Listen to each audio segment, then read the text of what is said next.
Alright, and so we're back in game two. I boarded in my Burnt and Forge Tenders and took out some Flanking Harbingers and a Revel Arc. I think I left two Harbingers in.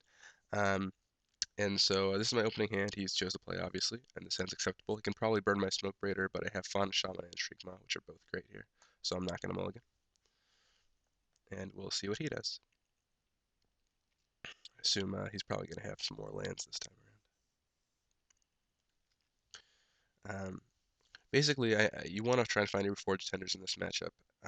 But Fauna Shaman is very strong because if you ever untap with Fauna Shaman, then you just, get all of your Forge Tenders because you play your first Forge Tender. It protects your Fauna Shaman from being dead to a Burn Spell, and then you can keep getting Forge Tenders every turn afterward. Um, okay, Goblin Guide for him. Real Flame Slash. Well, that would be a convenient draw if I could cast it. Unfortunately, I cannot. So, just gonna put this Vivid Crag down.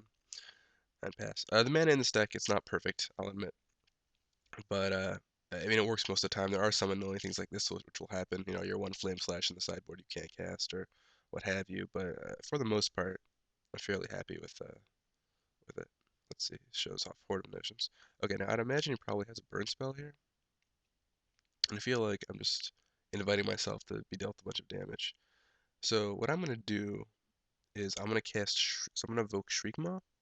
And that way, next turn, if he plays like a Bogart Ram Gang, I can Flame Slash the Ram Gang and still cast Smoke Braider or Fauna Shaman. So I'm going to play Primal Beyond, reveal my Shriekmaw, tap this, evoke Shriekmaw, kill your guy, and pass the turn back to him. Kiln Fiend, eh? Interesting. Okay. Well, yeah, now we're definitely Flame Slashing that guy. But first, yeah, Flame Slash Smoke Braider, I think is the plan. Can't cast Fauna Shaman. Or I guess I could cast that Fauna Shaman. Alright, yeah. I'm gonna just try and go for the Forge Tender plan here and see if it ends up working. So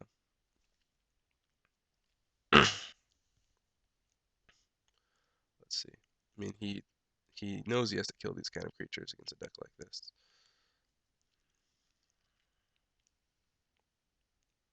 But let's see what he decides to do.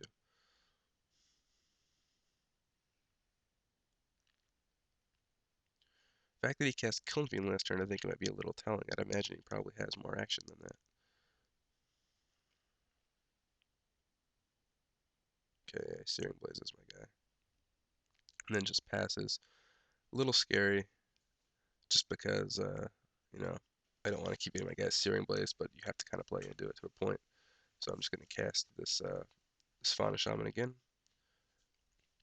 Play another Vivid Crag and pass the turn. Probably has another Searing Blaze. That's what it seems. Nope, guess not. Alright. 4, we have Koth of the Hammer.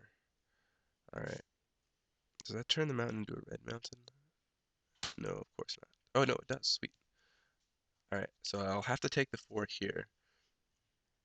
But next turn I can search up a Forge Tender.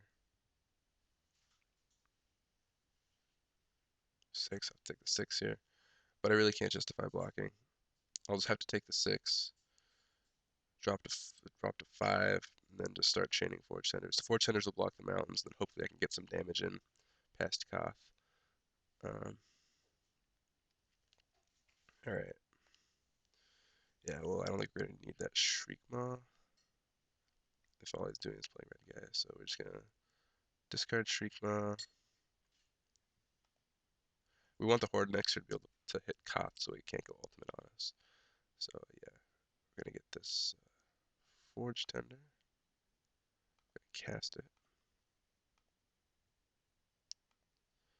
And then we're going to cast Smoke Braider. Pass the turn back. So now the Forge Tender can block the Koth Mountain. LOL, he says. Something is very funny. Milliard land. I think that means a million lands. Oh, sweet. And he concedes. I don't know why he would concede there, but fortunately for us, he did. And yeah, that's basically how this deck works. And I just beat one of my worst matchups. and my draws were nothing super spectacular. They were good, but not spectacular.